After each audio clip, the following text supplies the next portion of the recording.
Good evening and a very warm welcome to all of you. Schools of Thank you. Creativity presents PLF Asia Phoenix Literature Festival started its journey in 2020 and we have conducted three literature festivals. PLF Asia is the fourth online Lit Fest. The sessions have been viewed by more than 35,000 viewers with authors from India, South Africa, Australia, USA, Canada, Iran, and UK participating. Our intent is to strive the writers, is to bring the writers and readers community on a common platform. PLF also started an initiative, Schools of Creativity, to inculcate reading and writing habits in children and youth. The purpose of PLF Asia is to initiate a dialogue on how to bring about a positive change in our society. At PLF Asia, we are also recognizing the change makers of Asia. A very good evening, ladies and gentlemen. Moderator for today's very interesting topic is democracy necessary for the wholesome growth of a country. But before we start with the discussions, let me introduce you to a very esteemed, experienced, and knowledgeable panelists. Our first panelist is Indranil Mukherjee. He is a software professional turned novelist. After working for more than a quarter century, he has plunged full time to pursuing his passion for writing.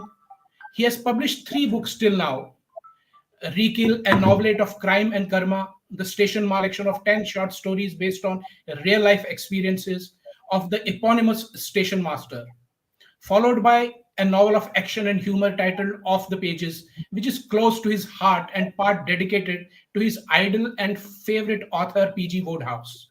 Indranil is married to Sangamitra and they live in New Delhi while their son Ayush works in the US. Indranil can be found at www.indranilmukherjee.com, awaiting updates on life, the universe, and everything, but mostly books. Our second panelist is Ashok Lal. He's a former Hello. Indian police. Aloke. Sorry, hello. Yeah. Okay, Alok Lal. Sorry for that mispronunciation. He is a former Indian Police Service officer whose exploits have won two medals from the President of India, one for long meritorious service and the other for distinguished services. In his long and illustrious career, he rose to the top rank of Director General of Police. He is the best-selling author of the Barabanki Narcos, busting India's most notorious drug cartel. His latest book, Murder in the Bylanes, co-authored with Manas Lal, published by Bloomsbury, is a number one bestseller. He is also an acclaimed painter and several exhibitions to his credit. He is also an MTech gold medalist from IIT. Our third panelist, Mr. Sumit Batra, who is yet to join and will be joining in a few minutes, he is an insolvency lawyer of international repute, social commentator, and thought leader. Sumant Batra is recognized as India's number one insolvency lawyer and among the top 100 global restructuring lawyers.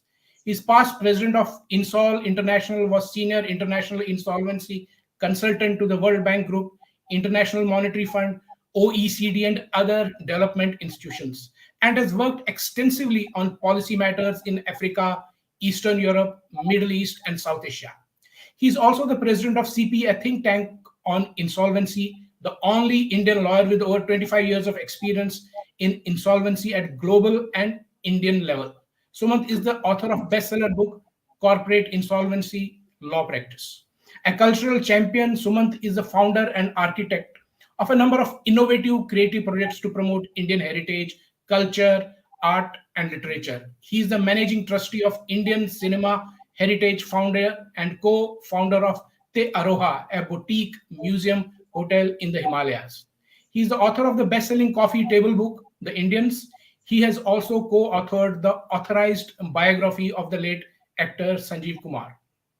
The topic of discussion today is democracy necessary for the wholesome growth of a country?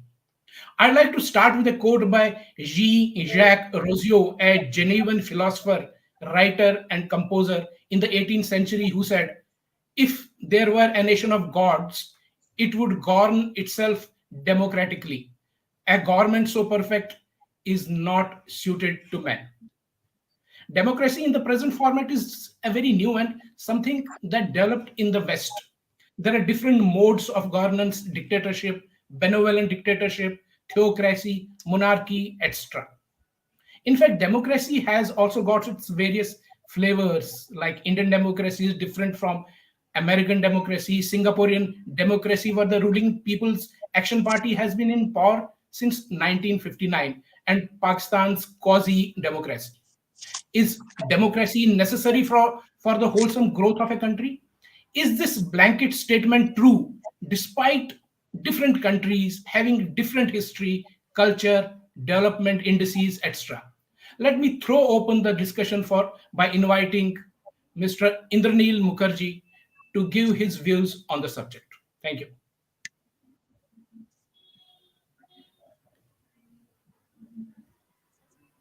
Sorry, you're on mute.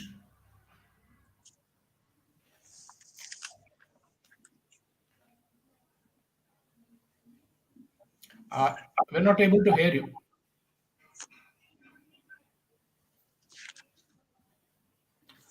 So, in the meantime, I'll forward this question to Mr. Alok Lal. What are his views? I'll just repeat the question again. In this blanket statement, is democracy necessary for the wholesome growth of a country? Is this blanket statement true despite different countries having different history, culture, development indices, etc.? So I'd like to have your views on this, Mr. Alok Lal. Yeah, Anil, I think we'll have to understand what we mean by democracy on the one hand and development on the other. Because people have different ideas about democracy. As you mentioned, that the democracy in a country like India could be very different from the democracy in other countries. So the local culture, the local traditions, the local beliefs, all these come into the idea of democracy in a given situation. So I'll say that democracy has to be understood in its many forms. It's a dynamic concept. It doesn't stay at one particular juncture. It moves on, and it should actually move on with the times, with the aspiration of the people, with the way things happen around somebody. There is a response and reaction to that in that particular person. Likewise, the democracy that we live in has seen many changes already in its last 7 decades in this country. The democracy we saw in Pakistan, which was installed to begin with, has also seen many changes. While the democracies in countries like the UK and USA have more or less remained the way they were. But look at the intricacies of these democracies, you will find many changes there. The other part is the development aspect. What do you call development?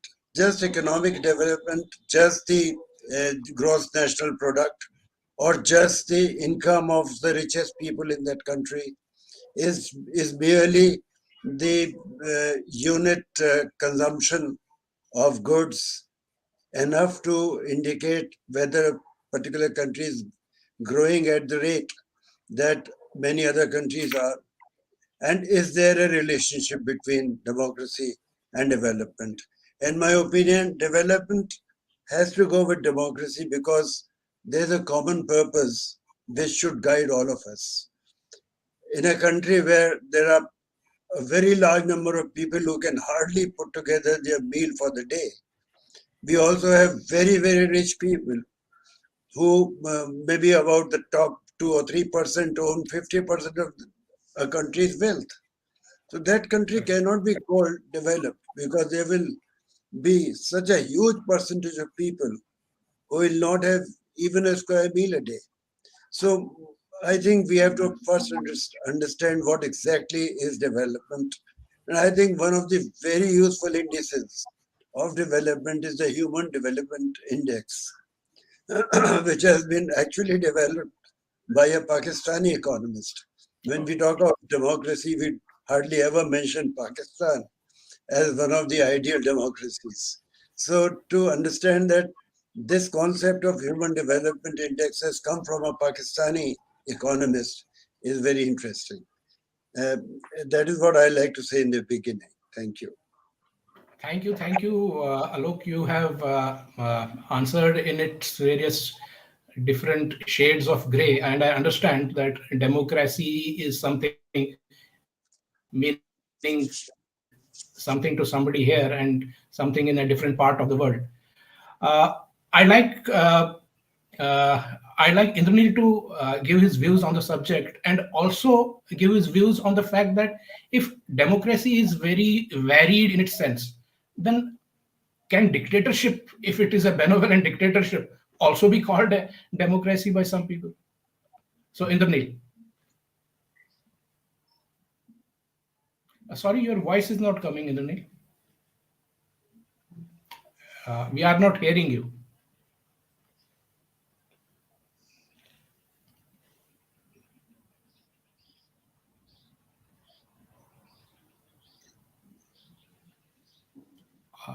You have got a Wi-Fi. Sir, try removing your earplugs or try to rejoin. Yeah, if you can just remove. No, not able to hear you. No.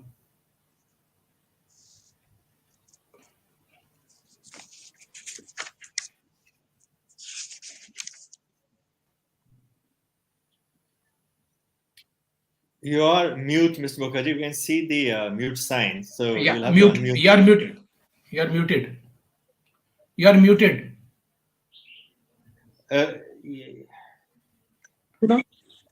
Yeah. Am I Yeah, please go ahead. We can hear you. audible? Yeah. Okay. So sorry about the fiasco. But all the AirPods were not linking. So yeah, I'm to air my view, like Mr. Lal said, Alok said, democracy is not just one silo of form of government. It's to quote one very reviled person, but I think it's a very appropriate quote. Democracy is the worst form of government, excepting for all the others. You know, and this was said by Churchill, who we don't quite appreciate.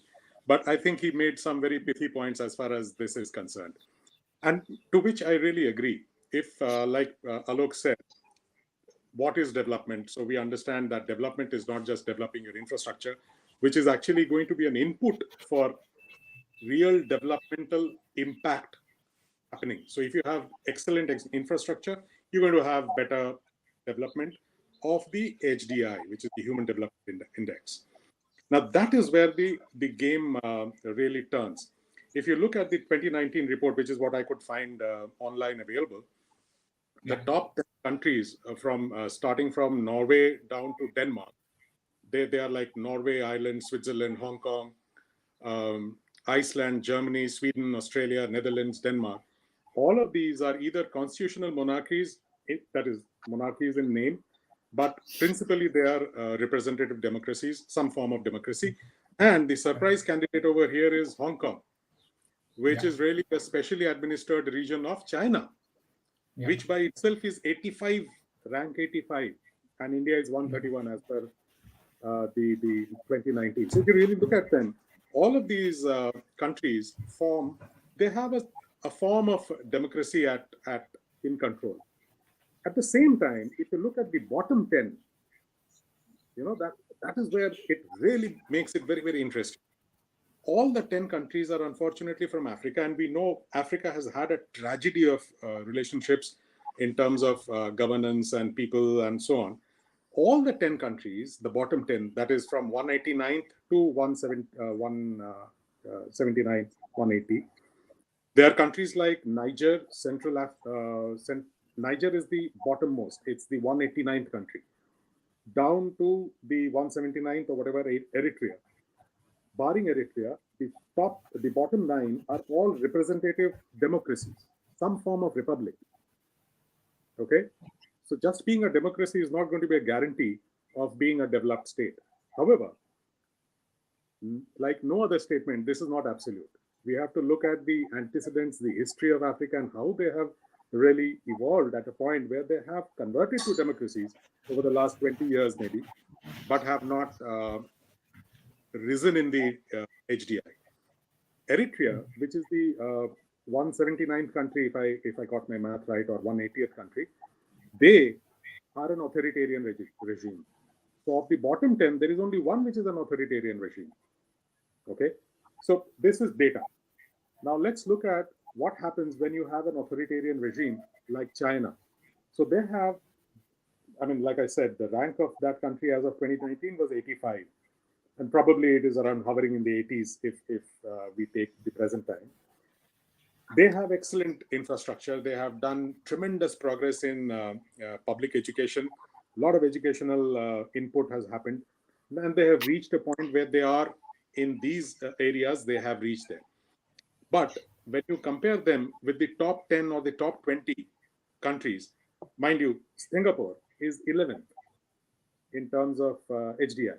Now, is it possible at all to say with absolute confidence that one form of government will yield the kind of result which is desirable? It's up in the air. I mean, you have to really talk further on that. However, and this is my opinion, I'm convinced that if we have the option, the choice, the option of choice, that makes human development a matter of importance, a matter of fundamental reason why human development can happen. If there is no choice, we have plenty of examples of states which controlled their human resources, like Soviet Russia. The country collapsed. East Germany. So everything was determined by the state. There was hardly any individual choice. So coming to development and democracy, I think the best bet is to have a democracy. We have to work on making the democracy better, because it is definitely better than the rest of the forms of government. And one last point, I mean, I have been rambling for a while. Let me just add one other thing. In an ideal world, perhaps, when a country is starting out, you can have a benign dictatorship, or a kind of dictatorship which really says that this is the way that we have to go and all that. So we assume that the person who is saying that is really a very nice soul, benign soul, and say after a minimum level of development has happened, he quietly goes away, fades into the sunshine or into the setting sun, and a different form of government comes in. But that never happens. Every authoritarian regime has been either overthrown or the regime has collapsed because of its own malfunction, and a different form of government has come through. So my bet is still on democracy. Yeah. So democratic people speaking about democracy, that's a nice view that you have got there, and a very wide-ranging view. I'd like to go to Sumant Batra for his views on the same subject. Well, thank you so much, Anil. My apologies to all of you for having joined a bit late. I was earlier in an inaugural session. When I tried to join through the link, I found that I didn't really have the software, but Rahul was kind enough to guide me, and I managed to come in. But it's been a pleasure listening to Aloke and Ms. Mukherjee as well. I mean, I think I do largely concur with the views that you both have expressed. I'm not a political scientist, nor am I an economist in that sense. I'm a lawyer, and I probably have my views influenced by what I see around myself from that prism which I hold. And in fact, and obviously this is something which we debate a lot at home as well with my children. They're quite young. My daughter is just about 14. My boy is about 15, I would say, and my boy is about 19. And they ask these very pertinent questions now to us when they read the newspapers or they hear us talk about what's happening around us because of the narrative that builds from the opposition or otherwise, although we're not talking about India per se, so politically. But the point I'd like to make is that I don't really think that a democracy is a prerequisite for democracy, for development. I believe that there are nations who would be able to argue quite effectively that without there being a democratic form of government, as in India or in US, they have been able to show fairly good record on development. But yes, what probably is arguable is as to whether democracy is necessary for sustainable growth, for long-term growth, which is not just a factor of you continuing to have a double-digit growth or a growth which you can continue to maintain on the economic front. I mean, my view, it is all inclusive. When you talk of growth, it is all inclusive. It includes about how the aspirations of society are fulfilled, including about the human, index that was spoken about by. It's also about the fact whether how the young feel about staying in their own country or as against getting inspired by how the other countries govern themselves and how they perceive development in other countries. And of course, US is an example of that today. It continues to serve as a magnet from a large number of the countries, be it democratic or autocratic. And because they like the US form of democracy, right? And even though their own countries may be able to offer them good way of life, a good future, but they do believe their index of measuring democracy growth is quite different. It's individualistic. It is based around what they see in community, what they have inherited, and what they believe they might be able to achieve out when they step out, or if they step out. And I think a democracy, the distinction between a democracy, legally speaking, and an autocracy largely is, and I'm probably oversimplifying it, but in the interest of brevity and also because we don't have that much of time, I'll sort of put it in a simplified version, is that which is something which Mr. Mukherjee also articulated in some way, is where the policy making by the establishment happens top down or bottom up. If the policy making happens top down, then whatever form of democracy you may claim to be, you are not a true democracy, because in a democracy, the policy making has to happen bottom upwards, which means the will of the people. Now, we check that box fully because we, as a preamble says, we are of the people, for the people, by the people who have given us this constitution. There is a mechanism by which legislation is done. There is a consultative process by which policy is made. We have two houses of the parliament which have adequate opportunity, at least as per the constitutional scheme, where the laws that are expected to be passed, which govern the people, are debated, discussed, and then passed. There are committee system which is supposed to deep dive in the event it is a complex issue. And there are standing committees. But the problem is whether they are implemented or are they checkboxed. That is the real issue.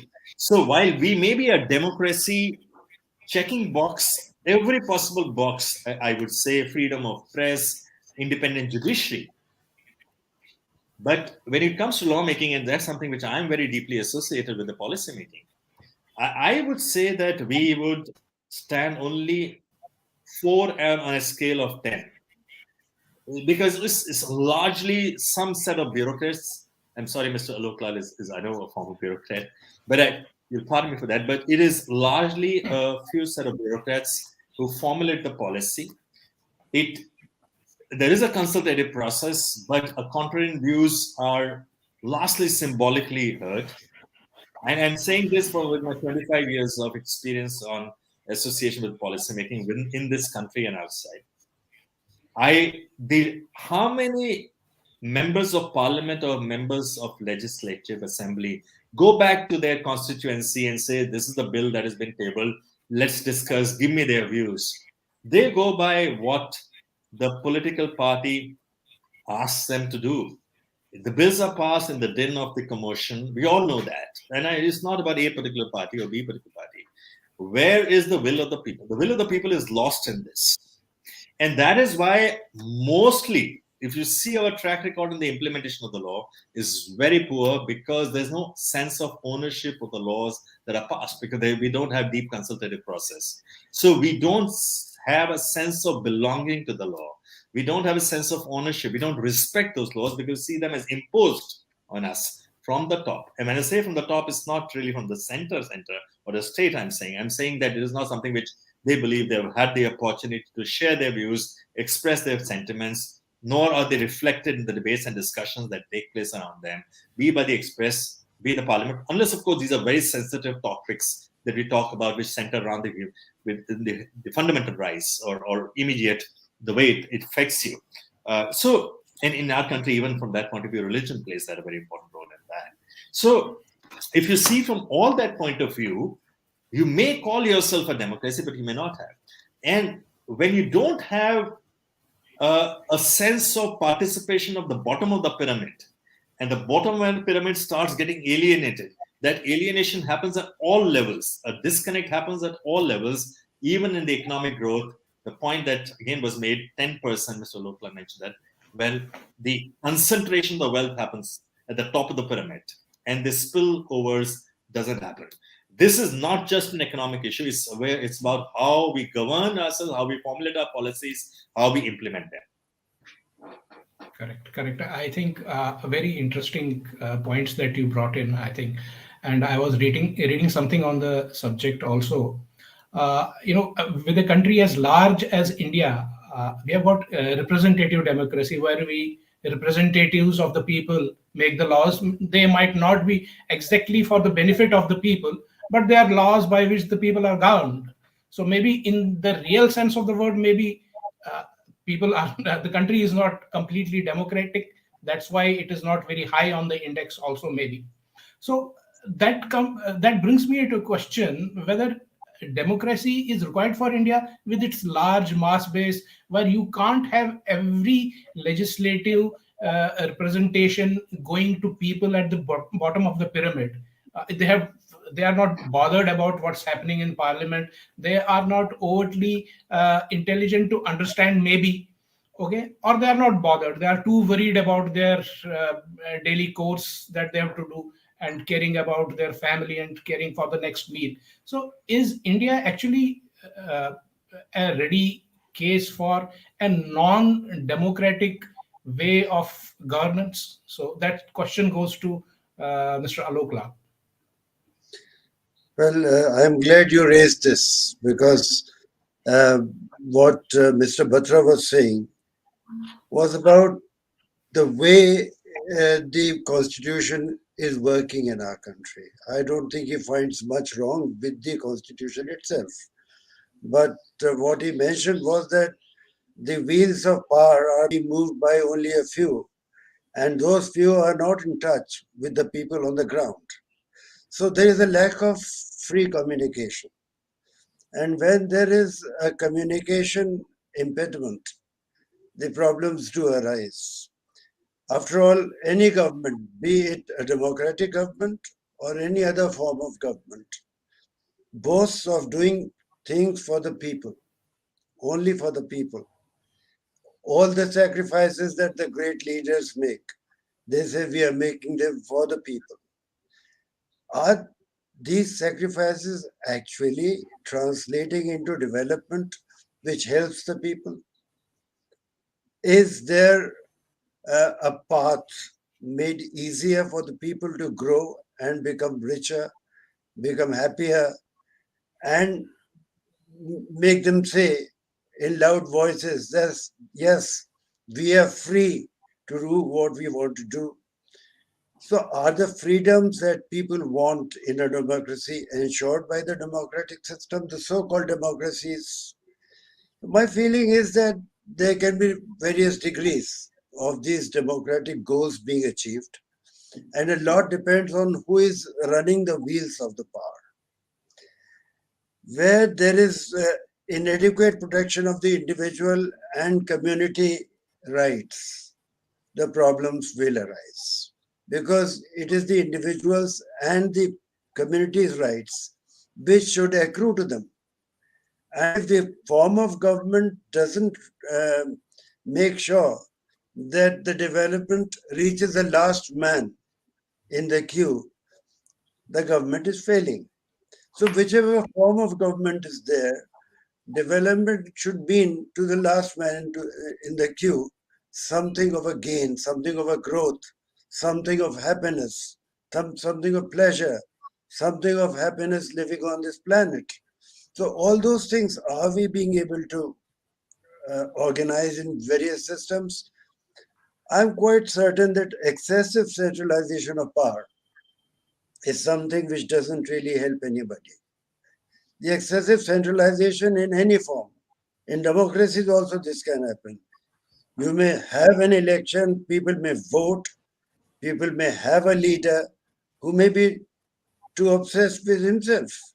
And so in a situation like this, I don't know if he'll actually think of the last man in the queue. So any developmental processes that do not reach the last man in the queue would tell me that the system has failed. And why should the last man in the queue not question the person running the wheels of power? What are you doing, sir? You are elected to help us.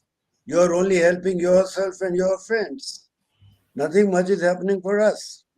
So such a question can arise only if the person is educated, knows his rights, is told that yes, your rights will be protected.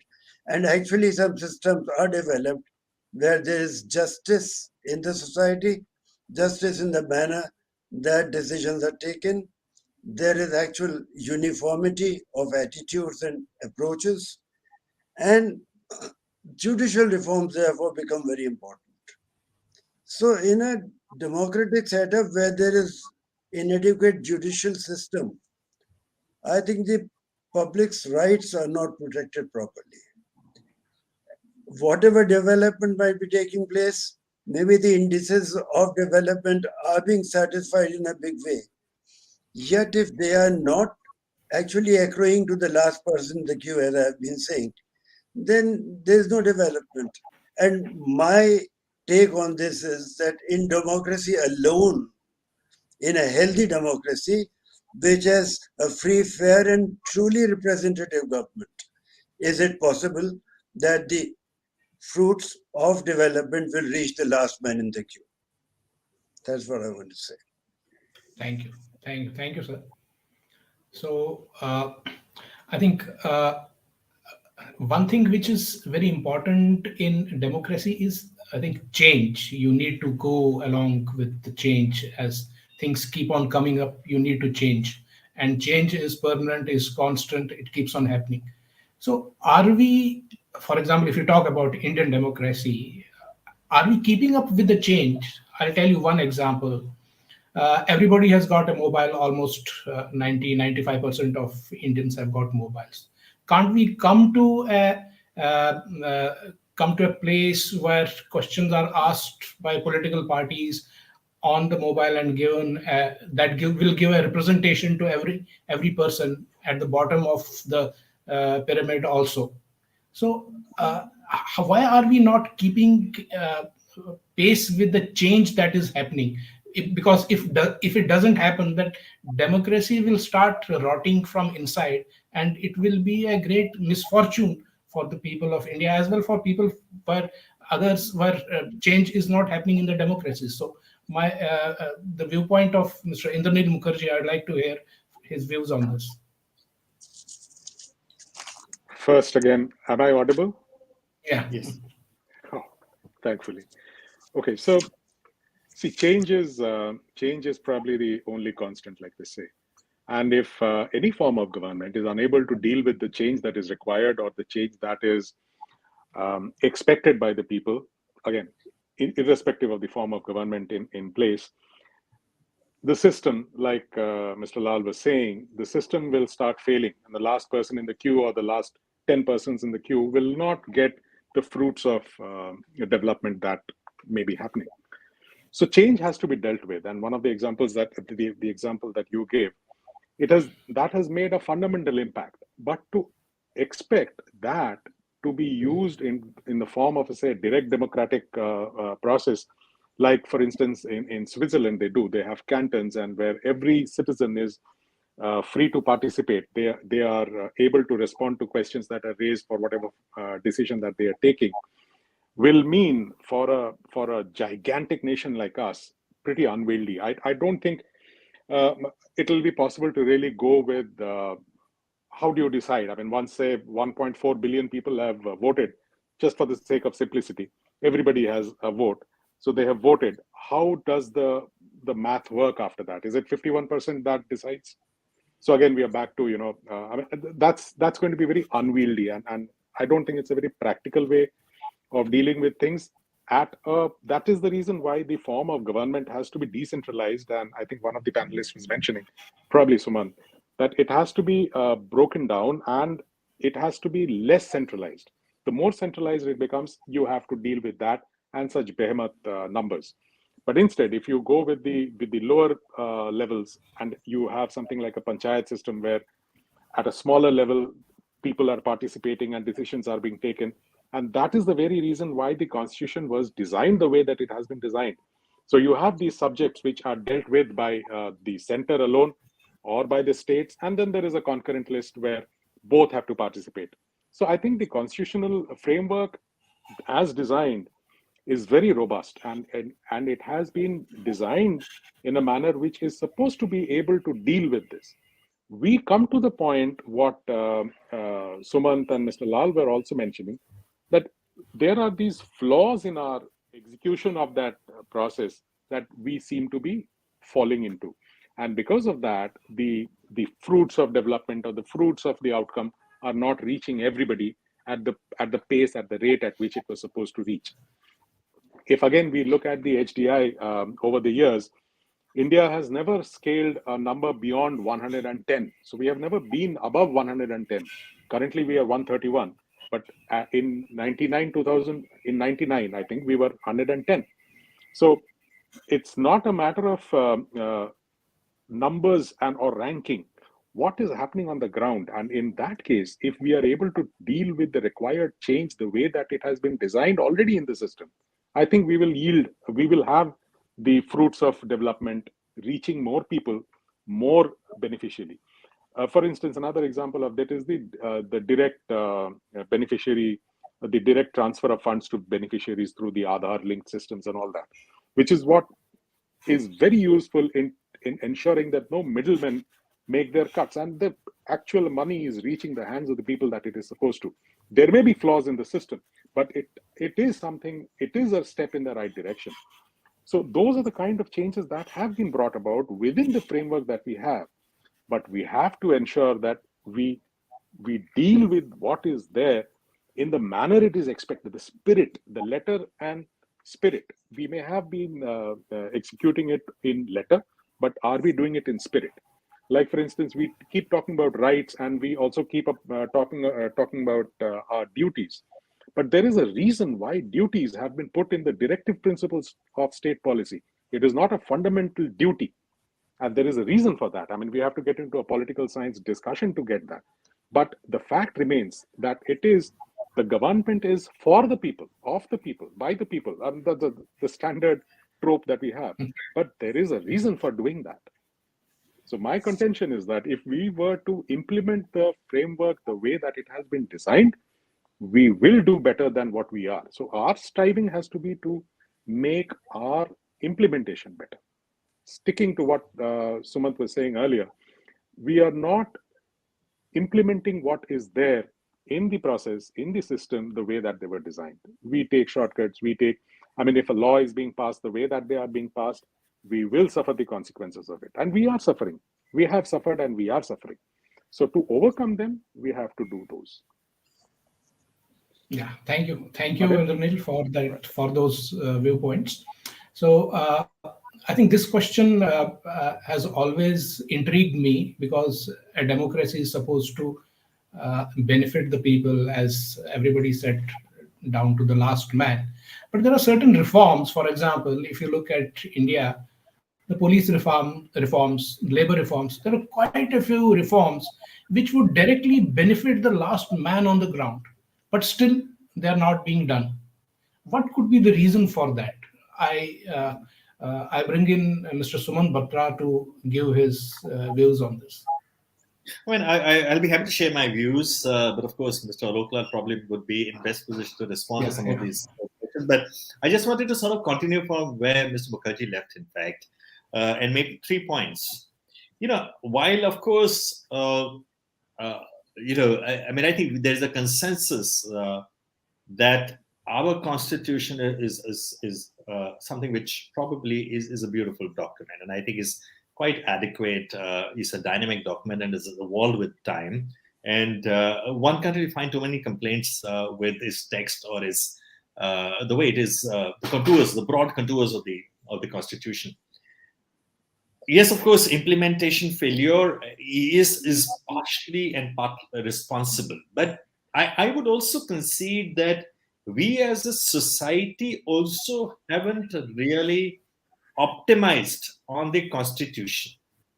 And one of the reasons for that is that we are a feudal society. We have been ruled forever, and not just by the outsiders, but within as well. And we are used to, it's in our DNA to not question. And it sort of operates at all levels of society. And that concentration of power is not just within the executive or the layers of executive. It is also within the constituents and components of this society. You have one influential person in the village to whom we give all the authority to decide. I'm not saying necessarily someone who's democratically elected, but someone who holds influence because of the wealth that the person has, the employment that person provides, or because of the way he controls your life or the economy in your area. We just consider that person to be demigod and fall in line with whatever that person dictates. That has always been our way of governance or polity. And that has got so deeply embedded into our psyche that in the last 75 years, we haven't really questioned adequately. We have had a couple of civil revolutions. We all know the Lohiya movement and the others, the land reforms. Other than that, I can't really think of any dramatic tectonic shift that might have taken place in this country in the last 75 years. While we were changing from we were moving from one spectrum to the other end of the spectrum in how we were choosing to govern ourselves. But that constitution was laid on the foundation of a very differently the way we were governed historically in the last thousands of years. And therefore, we needed to do much more to make that constitution implement effectively. Education, to me, would have been one major revolutionary missionary task that this country ought to have taken, like we did the Green Revolution. I mean, to bring water to the farmer. I would have said that education should have been taken to the doorstep of every individual.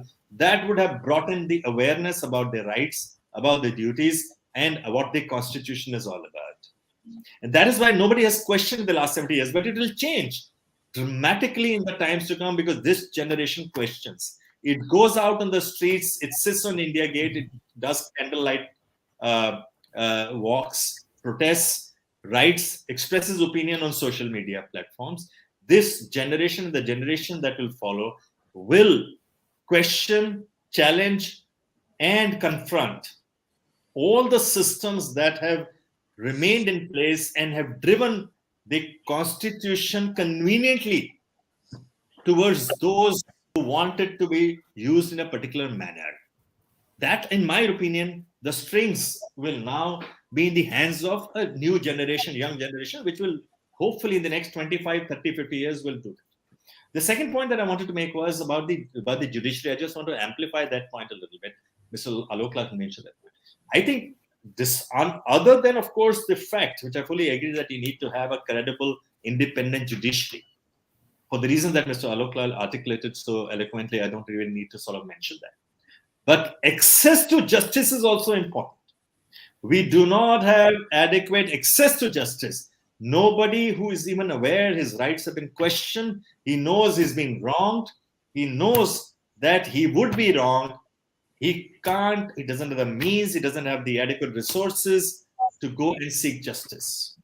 And that justice is not just the court system, it is also how we have institutionalized our dispute resolution mechanism, the grievance addressing mechanism. Justice is not what you go and get in the courts only. It starts at the bottommost level of the pyramid, where there are mechanisms to redress your grievances, which doesn't really need an adjudication. It needs someone to give you a hearing and objectively decide your complaint. That mechanism is missing because a phone call decides.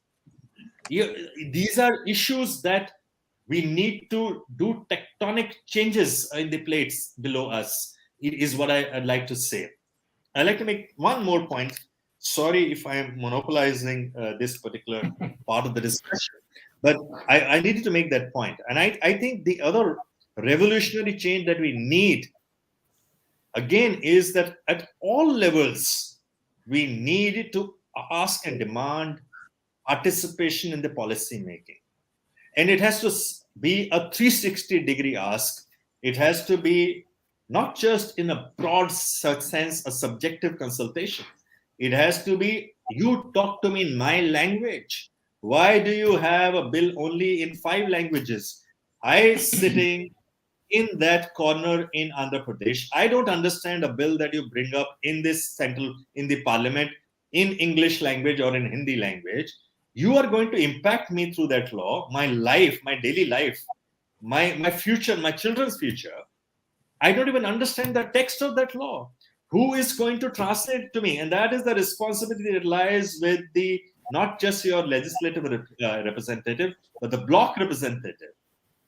The institutions that operate in the society, they need to come knocking at your door and have those consultation processes explain to you and ultimately take your demand. A law is never really made for each individual. It is made for a society at large. A lot of people will disagree, always disagree.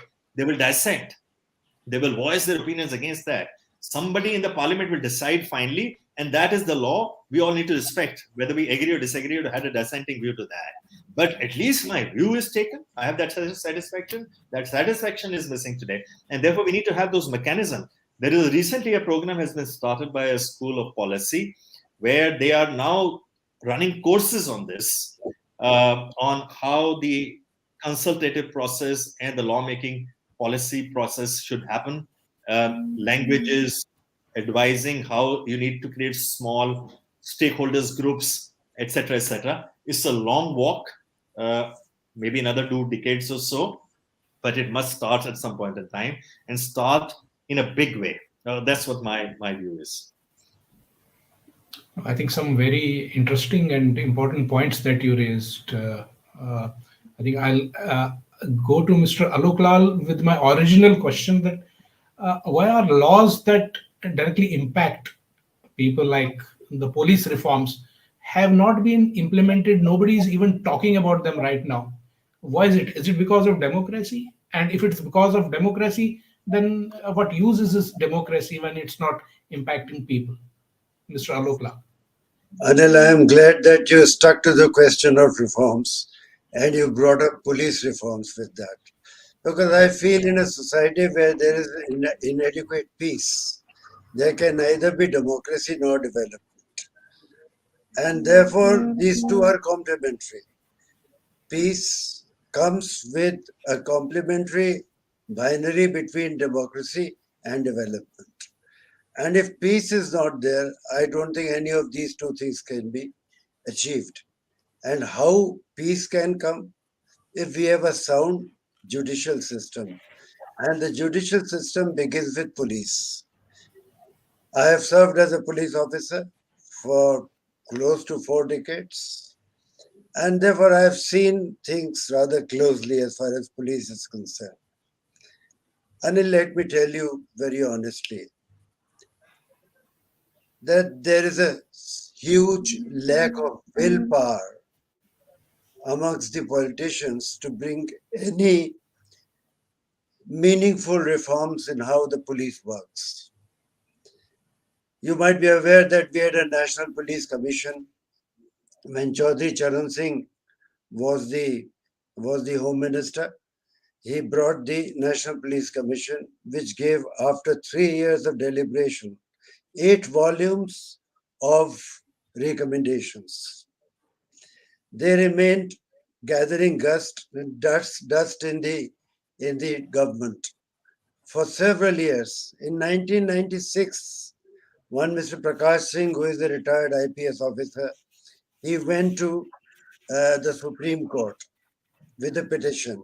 He was joined by Mr. Julio Ribeiro and a few others.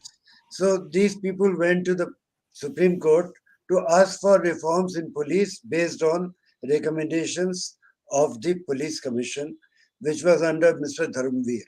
Okay. So these recommendations were considered by the Supreme Court. They took their own time. They took a full decade to come out with a very strong judgment in the year 2006, in which they said that yes, police reforms must take place, and by and large, the recommendations made by the police commission are acceptable, and they asked Soli Sorabji, the famous jurist, to make a standard police act. You might be aware that the last police act, which was the first police act of India, was enacted in 1861. In many states, even today, that is in operation. 1861 Police Act. Now, that was a central act. After the constitution came into effect, each state had its own police forces. Police is not in the concurrent list or in the central list. Police is in the state list alone. So these reforms have to be implemented at the state level. Now, despite the specific orders of the Supreme Court, the states have not implemented these police reforms. And if they have done it, it's only on paper. They are not applied in spirit. They are merely on paper. With the result that the police has remained totally neglected as far as reforms are concerned. And why these reforms don't take place is a question which you asked. These reforms don't take place because, let me be specific about police. The police is the coercive arm of the government right now. And whichever government is in power, it often uses police in a manner that it helps its own cause.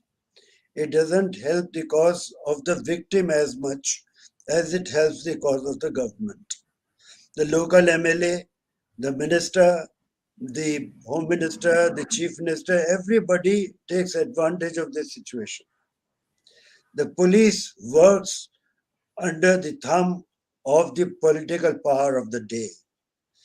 And let us say, quite honestly and quite frankly, that the political power of the day is not letting this particular power go away from it. They don't want the police to be free in its functional autonomy. They don't want functional autonomy for the police. In many countries, we have police forces which report directly to the judiciary, which report directly to the legislature, and not to the local prime minister or chief minister or home minister and so on. But in our country, even today, the transfers and postings and appointments, everything within the police is still in the hands of the political political people, the masters, if I may call them, of the police system in India. So unless this reform takes place, we'll not have a fair police. If we do not have a fair police, justice will be hard to come. When there is no justice, the development, the fruits of developments will not be distributed evenly, at least not to those who need them the most. They will not get it. Somebody in the way will get it and will get away with it. So my feeling is that all the corruption, all the problems, everything has to stem from this fact that nobody wants to let the power go out of one's hands. And if it is like this, earlier it was mentioned that we are primarily a feudal system. Yes, we are a feudal system. And because of that, even the chief minister who is elected by the people to serve the people becomes a feudal lord, acts like one. So this is the problem. So development will take place once we have peace in the society. Peace in the society will come when we have education, we have freedom of communication, we have the freedom to ask questions, we have freedom to change the people who are not able to give the right answers. Judicial reforms are required. When I said judicial reforms, I meant reforms not merely in the judiciary. I meant reforms in the entire system. If an FIR begins with a police station and onwards till the Supreme Court, all these systemic changes are required. It's not merely at one point that we need them. So my feeling is that it's vested interest, and vested interest that stops us from having a proper judicial system. Thank you, Mr. Aloke. That was not very motivating for me. And I do hope that But what that's a Mr. fact, Sumant, unfortunately a fact. yeah, and I do hope what Mr. Sumant Batra said, that not our generation, maybe the generation which is coming up, would be uh, able to push through these reforms and see to it that democracy actually becomes a tool in the hands of people at the base of the pyramid. So, Yes, any Anil, you're last? right. Yeah, You're right, and I'm sure there will be people who will ask questions and people will insist that the answers should come. I hope this Absolutely. generation is coming. That is the only hope. Yes. and maybe we have already washed our hands of the reforms that You we want passed to it to the bring. next generation. Yeah, pass it. Oh, no, Yeah, yeah, So Indranil, yeah. I know Yes, Mr. I Mukherjee just wants to make a point, but if you just give me yeah. 30 seconds, I'm sorry, Mr. Mukherjee. Sure, I mean, sure, sure. Yeah. I was only judging from the point of view of the conversation that I have with my children. We were Yeah. pretty young Very now, true. and I have with some of them who are slightly older than my children. And I think they do ask questions. They don't have the courage. They need guidance from us. So we have a role to play as well. I mean, we need to have more and more of conversation like this, where people like Mr. Lal, Mr. Mukherjee can inspire these young people and tell them.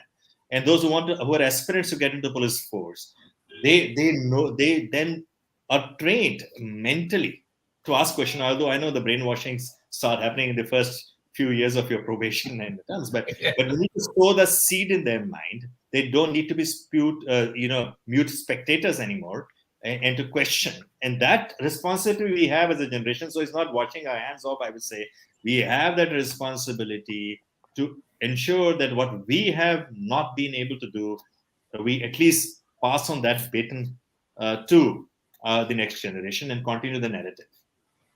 Thank you Quite so true. much. Quite Yeah, true. that's right. So, Yeah, Mr. sorry, Mr. Indranil, you wanted to Mukherjee. say something. That's fine. Now, I just wanted to say, that we have been talking about democracy and how flawed we have been and so on, and the various organs of democracy that that constitute the system. One of the things that I think we have not mentioned once is the need for an independent media. See, there are 4 pillars of democracy. So the 3 we know: executive, legislature, and judiciary, and each has its core improvement areas. However, one that we directly, every common man is depending on, knowingly or unknowingly, is the media. The job of the media being to point out the flaws, point out the corruption, point out the issues in the system that we are living through every day, and we are not capable of finding out everything, or the government is not going to be. See, in the reality, in the real scheme of things, no one will point fingers at himself. So if I'm the judiciary, or I'm the legislature, or I'm the executive, I'll not point fingers at myself and say, I need to make those changes. Very few will do that.